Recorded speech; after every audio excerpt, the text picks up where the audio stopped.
Hi everyone, welcome to VRR Tutorials once again. ఈ సెషన్లో మనం కృదంతాల గురించి తెలుసుకోబోతున్నాం. ఈ కృదంత్ అంటే ఏంటి అంటే హిందీలో వీటిని ఎక్కువగా విశేషణాలుగా ఉపయోగిస్తారు. కృదంతాలు మనకి మూడు రకాలుగా ఉంటాయన్నమాట.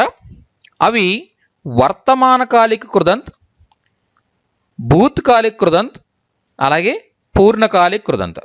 వర్తమానకాలిక్ కృదంత్, భూత్కాలిక్ కృదంత్, అలాగే పూర్ణకాలిక్ కృదంత్. చూద్దాం. ఇక్కడ అతను ఇక్కడికి వస్తూ నాకు ఫోన్ చేశాడు. ఈ వాక్యంలో రెండు క్రియలు ఉన్నాయి. ఒకటి ఏంటంటే రావడం, రెండోది ఫోన్ చేయడం. రెండవ క్రియ మొదటి క్రియ జరుగుతూ ఉన్నప్పుడు జరుగుతుంది అని చెప్తున్నాం మనం ఇక్కడ. అంటే అతను వస్తూ నాకు ఫోన్ చేశాడు. అతనికి రావడం అనే క్రియ జరుగుతూ ఉన్నప్పుడు ఫోన్ చేయడం అనే క్రియ జరిగింది. అలాగే అతడు ఆడుతూ పాడుతున్నాడు. ఆడడం అనే క్రియ, పాడడం అనే క్రియ రెండు ఒకేసారి జరుగుతున్నాయన్నమాట. అతను ఆడుతూ పాడుతున్నాడు. అలాగే అతను భోజనం చేసి బయటకు వెళ్ళాడు. అతను భోజనం చేయడం అనే క్రియ పూర్తి చేసిన తర్వాత బయటకు వెళ్ళడం అనే క్రియ జరిగింది. అంటే ఒక క్రియ కంప్లీట్ అయిన తర్వాత వేరొక క్రియ జరిగిందనమాట. భోజనం చేయడం అనే క్రియ జరిగిపోయింది, తర్వాత బయటికి వెళ్ళడం అనే క్రియ జరిగింది. ఇలా రెండు క్రియలు కానీ అంతకంటే ఎక్కువ క్రియలు కానీ ఒకేసారి జరిగినప్పుడు అవి ఏ సందర్భంలో జరిగాయి, రెండు ఒకేసారి జరిగాయా, ఒకదాని తర్వాత ఒకటి జరిగాయా అని చెప్పడానికి మనం ఈ కృదంతాలను ఉపయోగిస్తాం అన్నమాట. ఇవి ఎక్కువగా విశేషణాలుగా ఉపయోగపడతాయని చెప్పుకున్నాం మనం. అవి ఎలా అంటే వస్తున్న వ్యక్తి, తీస్తున్న సినిమా. ఎలాంటి సినిమా? తీస్తున్న సినిమా. ఏ వ్యక్తి? వస్తున్న వ్యక్తి.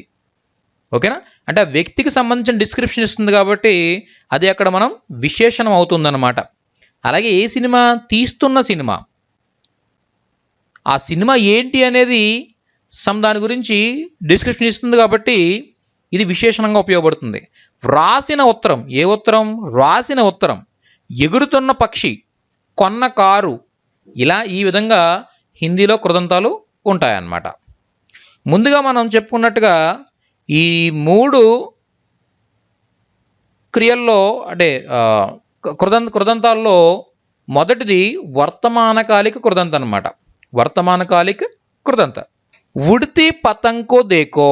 ఉడ్తీ పతంకో దేకో. ఎగురుతున్న గాలిపటము చూడుము. ఎగురుతున్న గాలిపటం. ఎలాంటి గాలిపటం అది? ఎగురుతూ ఉన్న గాలిపటము. ఓకే. కో దేకో, నీ చూడుము. ఎగురుతున్న గాలిపటముని చూడుము. అలాగే గిర్తా ఫల్కో పక్కడో. గిర్తా ఫల్కో. ఏ ఫలం అది? ఏ పండు అది? పడుతున్న పండు. పడుతున్న పండుని పట్టుకో. ఓకేనా? గిర్తా ఫల్కో పక్కడో. అలాగే ఖేల్తా ఆద్మీకో బులావో. ఖేల్తా ఆద్మీకో. ఏ మనిషిని? ఖేల్తా ఆద్మీ. ఆడుతున్న మనిషిని పిలవండి. ఆడుతున్న మనిషిని పిలవండి. ఈ విధంగా మనం ఎగురుతున్నా, పడుతున్నా, ఆడుతున్నా, పాడుతున్నా, చెబుతున్నా ఇలాగా కట్ చేయాలనుకున్నప్పుడు, ఓకేనా? ఆడుతున్న మనిషి, ఎగురుతున్న పక్షి ఇలా కట్ చేసి చెప్పాలనుకున్నప్పుడు ఆ సందర్భంలో ఆ క్రియ జరుగుతూ ఉంది అని చెప్పడానికి మనం వర్తమానకాలిక కృదంతాన్ని ఉపయోగిస్తాం అన్నమాట. ఓకేనా? అలాగే భూత్కాలిక్ కృదంత. భూత్కాలిక్ కృదంత అంటే గడిచిపోయిన విషయాన్ని చెప్తున్నాం అనమాట. గడిచిపోయిన విషయాన్ని ఏంటంటే చూడండి ఇక్కడ పేట్ పర్ బైటే హుయే. హుయే యాడ్ చేయొచ్చు, లేకపోతే యాడ్ చేయకపోవచ్చు. బైటే వహ ఆమ్ ఖా రహా థా. ఆమ్ ఖా రహా థా. పేట్ పర్ బైటే. చెట్టు పైన కూర్చొని. వహ ఆమ్ ఖా రహా థా. అతడు మామిడి పండు తింటూ ఉండెను. పేట్ పర్ బైటే. చెట్టు పైన కూర్చుని. వహ ఆమ్ ఖా రహా థా. అతను మామిడి పండు తింటూ ఉండెను. ఎప్పుడు? ఒకప్పుడు, గతంలో అన్నమాట. గతంలో జరిగిపోయింది ఇది. ఓకేనా? ఇక్కడ మనం చూసినట్టయితే వర్తమానకాలిక కృదంత ఏంటి? ఇప్పుడు జరుగుతూ ఉన్న విషయాన్ని చెప్తుంది. కేల్తా ఆద్మీ. ఆడుతున్న మనిషి. గిర్తా ఫల్. పడుతున్న పండు. అంటే ఈ సందర్భంలో జరుగుతుందన్నమాట. అది చెట్టు నుంచి ఒక పండు పడుతూ ఉంది, దాన్ని పట్టుకోమని చెప్తున్నాం మనం. పడుతూ ఉంది, అది ఇంకా గాలిలో ఉందన్నమాట. ఓకేనా? పడుతున్న పండుని పట్టుకో, అలాగే ఆడుతున్న మనిషిని పిలువు, ఇలా చెప్పడానికి. ఇదేంటిది? కూర్చుని అతను మామిడి పండు తినియుండెను, తింటూ ఉండెను. అంటే అతను చెట్టు పైన కూర్చున్నాడు, మామిడి పండు తింటూ ఉన్నాడు. ఎప్పుడు? గతంలో. గతం గురించి చెప్తున్నాం, అందుకోసం ఇది భూతకాలిక కృదంత అయిందనమాట. బిస్తర్ పర్ లేటే హుయే మై అక్బర్ పడ్ రహా థా. బిస్తర్ పర్ పరుపు పైన, లెటే హుయే పడుకుని, లెటే హుయే అంటే పడుకుని, లెటే మై అక్బర్ పడ్ రహా థా నేను వార్తాపత్రిక చదువుతూ ఉండినాను గతంలో. అలాగే ఫర్ష్ పర్ బైటే హుయే मैंने उन्हें फोन किया. ఫర్ష్ అంటే నేల అనమాట. పర్ బైటే నేలపైన కూర్చొని, मैंने उन्हें फोन किया నేను అతనికి ఫోన్ చేశాను. ఈ విధంగా. ఓకేనా? కూర్చొని, పడుకొని ఇలాంటివి అన్నమాట. తర్వాత పూర్ణకాలిక కృదంత. कुर्सी पर बैठकर वह पत्र लिख रहा था. कुर्सी पर बैठकर वह पत्र लिख रहा था. कुर्सी पर बैठकर कुर्ची पैन కూర్చుని, वह అతడు పత్ర లిఖ్ రహా థా అతడు ఉత్తరం రాస్తూ ఉండినాడు. కూర్చుని అంటే కుర్చీ మీద కూర్చుని అతను ఉత్తరం రాస్తూ ఉండినాడు. అలాగే సాంప్ దేక్ కర్, ఇక్కడ చూసారా కర్ యాడ్ చేస్తున్నాం అనమాట. అన్నిటికీ కూడా కర్ యాడ్ అవుతుంది. బైట్నా బైట్ కర్, దేక్నా దేక్ ఖర్. ఇక్కడ ఏంటంటే ఈ ఖరాదు ఒత్తు కావస్తుంది. ఓకేనా? సాంప్ దేక్ ఖర్ వహ భాగ్ గయా. సాంప్ దేక్ ఖర్, సాంప్ అంటే పామును చూసి, దేక్ ఖర్, దేక్ ప్లస్ ఖర్ దేక్ ఖర్, బైట్ ప్లస్ ఖర్ బైట్ ఖర్, కాక్ ప్లస్ ఖర్ ఖాఖర్. ఓకేనా? కాకర్ తిని, దేక్కర్ చూసి, బైట్ కర్ కూర్చుని. ఓకే, ఇలా అనమాట. అలాగే మరి కర్ ప్లస్ కర్ ఏమవుతుంది? చేసి అని చెప్పాలి. చేసి అని చెప్పాలనుకున్నప్పుడు కర్ ప్లస్ కర్ ఏమవుతుంది అంటే కర్కే అవుతుంది అనమాట. కర్ ప్లస్ కర్ ఏమవుతుంది? కర్కే అవుతుంది అనమాట. కర్కే అని చెప్పేసి చెప్పాల్సి ఉంటుంది. మిగిలిన వెర్బ్స్ అన్నీ కూడా, మిగిలిన క్రియలన్నీ కూడా కర్ యాడ్ చేయడం ద్వారా బైట్నా బైట్కర్, దేక్నా దేక్కర్, ఖానా ఖాకర్, పీనా పీకర్. ఓకేనా? ఇలా లేనా లేకర్, ఇలా కర్ యాడ్ చేస్తాం అనమాట. ఓన్లీ కర్నా అనే క్రియకు మాత్రమే కర్ ప్లస్ కర్ కర్కే అవుతుంది అనమాట. ఓకేనా? కర్కర్ రావదు. ఓకేనా? కుర్సీ పర్ బైట్కర్ వహ్ పత్ర లిఖ్ రహా థా. కుర్చీ పైన కూర్చొని అతడు ఉత్తరం రాస్తూ ఉండినాడు. అలాగే సాంప్ దేక్కర్ వహ్ భాగ్ గయా.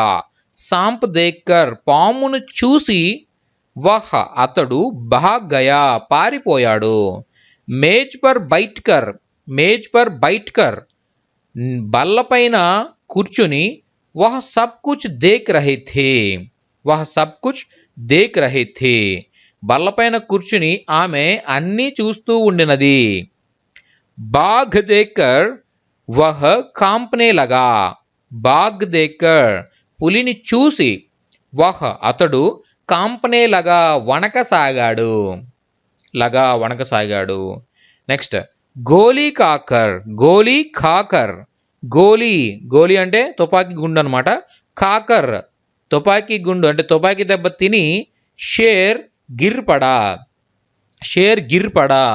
సింహం పడిపోయింది. ఈ విధంగా. తర్వాత తక్కర్ అంటే అలసిపోవడం. తక్కర్ వహ్ వృక్షకి ఛాయా మే బైట్ గయా.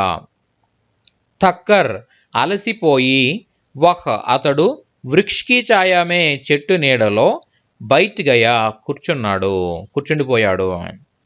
నెక్స్ట్ ఫూల్ తోడ్కర్ పువ్వులను కోసి, మే లౌట్ ఆయా నేను తిరిగి వచ్చాను.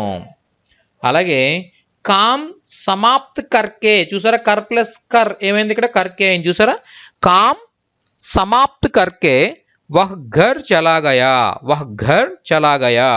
పని పూర్తి చేసి, సమాప్త కర్ణ అంటే పూర్తి చేయడం, సమాప్త కర్కే పూర్తి చేసి, వహ్ అతడు, ఘర్ చలా గయా ఇంటికి వెళ్ళాడు.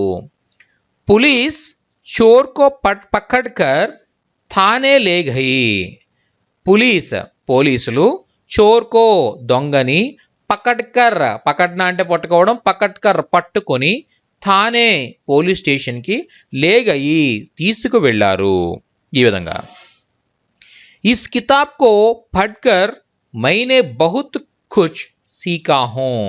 इस किताब को पढ़कर ఈ పుస్తకాన్ని చదివి, मैंने నేను, बहुत कुछ చాలా, सीखा हूँ నేర్చుకున్నాను. నెక్స్ట్ पटना जाकर मैं रमेश से मिलूंगा. पाटना जाकर పాట్నాకు వెళ్ళి, మే నేను, రమేష్ సే మిలూంగా రమేష్ని కలుస్తాను, వెళ్ళి కలుస్తాను. తర్వాత గౌతమ్ అప్ని స్త్రీ కో చోడ్కర్ ఘర్ సే చల్ పడే. గౌతమ్ అప్ని స్త్రీ కో చోడ్కర్, గౌతమ్ తన యొక్క భార్యను వదిలి, కో చోడ్కర్ వదిలి, ఘర్ సే చల్ పడే బయటికి పోవాల్సి వచ్చింది. స్టేషన్ पहुंच कर मैंने थोड़ा विश्राम किया. स्टेशन पहुंचकर स्टेशन చేరుకొని, పహుంచనా పహుంచ్కర్, ఓకేనా, పహుంచనా చేరుకొనుట, పహుంచ్కర్ చేరుకొని, मैंने నేను, थोड़ा కొంత, విశ్రామ్ కియా విశ్రాంతి తీసుకున్నాను. घर जाकर मैंने स्नान किया. घर जाकर ఇంటికి వెళ్ళి, నేను స్నానం చేశాను. मैंने स्नान किया నేను స్నానం చేశాను. वह पत्र लिखकर खेलने गया. అతడు ఉత్తరం రాసి ఆడడానికి వెళ్ళాడు. ఈ విధంగా కృదంతాల గురించి తెలుసుకున్నాం అన్నమాట. కృదంతాల గురించి తెలుసుకున్నాం. దీనిలో మనం వర్తమానకాలిక కృదంత అంటే ఒక పని జరుగుతూ ఉంది అని చెప్పడానికి వర్తమానకాలిక కృదంత ఉపయోగిస్తాం అన్నమాట. అలాగే ఒక పని జరిగింది అని చెప్పడానికి భూతకాలిక కృదంత ఉపయోగిస్తాం. అలాగే ఒక పని జరిగిన తర్వాత వేరొక పని జరిగింది, ఒక పని జరిగిన తర్వాత వేరొక పని జరిగింది అని చెప్పడానికి, అలాగే ఒక పని జరిగితే వేరొక పని జరుగుతుంది, ఒక పని జరిగి వేరొక పని భవిష్యత్తులో జరుగుతుంది అని చెప్పడానికి వీటన్నిటికీ కూడా పూర్ణకాలిక కృదంతాన్ని ఉపయోగిస్తాం అన్నమాట. ఈ విధంగా మనం కృదంతాల గురించి తెలుసుకున్నాం. ఓకే, నేను సినిమా చూసి ఇంటికి వస్తాను.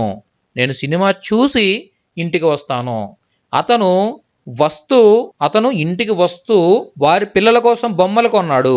అతను ఇంటికి వస్తూ వాళ్ళ పిల్లల కోసం బొమ్మలు కొన్నాడు. అతను చెట్టు దిగి ఇక్కడికి వచ్చాడు. ఈ విధంగా మన జనరల్ కాన్వర్సేషన్స్లో మనకు తెలియకుండానే కృదంతాలను చాలా ఎక్కువగా ఉపయోగిస్తూ ఉంటాం. అలాంటి సందర్భాల్లో మీకు సెంటెన్సెస్ ఫామ్ చేయడానికి ఇప్పుడు మనం చెప్పుకున్న సబ్జెక్ట్ బాగా ఉపయోగపడుతుందన్నమాట.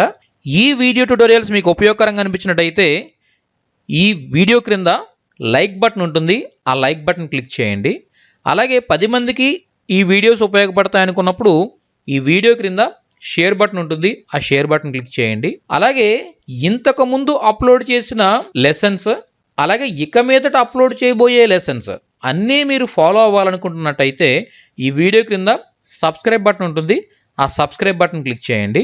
హిందీలో మాట్లాడడం నేర్చుకోవాలి అనుకుంటున్నట్టయితే VRR ట్యుటోరియల్స్ నుండి ఒక ట్రైనింగ్ DVD అలాగే బుక్ అవైలబుల్ ఉన్నాయి. ఈ ట్రైనింగ్ DVD అండ్ బుక్ ద్వారా మీరు హిందీని చాలా సులభంగా నేర్చుకోవచ్చు. హిందీ ఎలా నేర్చుకుంటే చాలా సులువుగా నేర్చుకోవచ్చో స్టెప్ బై స్టెప్ చాలా క్లియర్గా లెసన్ బై లెసన్ ఈ బుక్స్లో DVDస్లో ఎక్స్ప్లెయిన్ చేయడం జరిగిందనమాట. సో వాటిని ఫాలో అయినట్టయితే చాలా సులభంగా మీరు నేర్చుకోవచ్చు. అదేవిధంగా వాట్సాప్ గ్రూప్ ద్వారా కూడా మీరు హిందీ నేర్చుకోవచ్చు. ప్రపంచంలో మీరు ఎక్కడున్నా కూడా మీరు ఉన్న ప్లేస్ నుండి ఎక్కడికి వెళ్ళాల్సిన అవసరం లేకుండా మీ చేతిలో ఉన్న స్మార్ట్ ఫోన్ ద్వారా ఈ వాట్సాప్ గ్రూప్ ద్వారా హిందీ నేర్చుకోగలుగుతారు. ప్రతిరోజు మేము పంపించే లెసన్స్ చదివి విని ప్రాక్టీస్ చేసి ఏవైనా డౌట్స్ ఉన్నట్టయితే వెంటనే ఆ గ్రూప్లో పోస్ట్ చేయడం ద్వారా మీరు హిందీ చాలా సులభంగా నేర్చుకోగలుగుతారు. అదేవిధంగా మీతో పాటు మిగిలిన వాళ్ళ డౌట్స్ కూడా అదే గ్రూప్లో పోస్ట్ చేస్తూ వాటికి ఫ్యాకల్టీ మెంబర్స్ ఆన్సర్స్ ఇస్తూ ఉండడం వల్ల, వాటిని మీరు చూస్తూ ఉండడం వల్ల చాలా తక్కువ టైంలో ఎక్కువ నేర్చుకోవడానికి అవకాశం ఉంటుంది. కాబట్టి వాట్సాప్ గ్రూప్లో జాయిన్ అవ్వాలనుకున్నా లేదా బుక్స్ అండ్ DVDs పర్చేజ్ చేయాలనుకున్నా కాల్ చేయండి 9603339977. Thank you very much.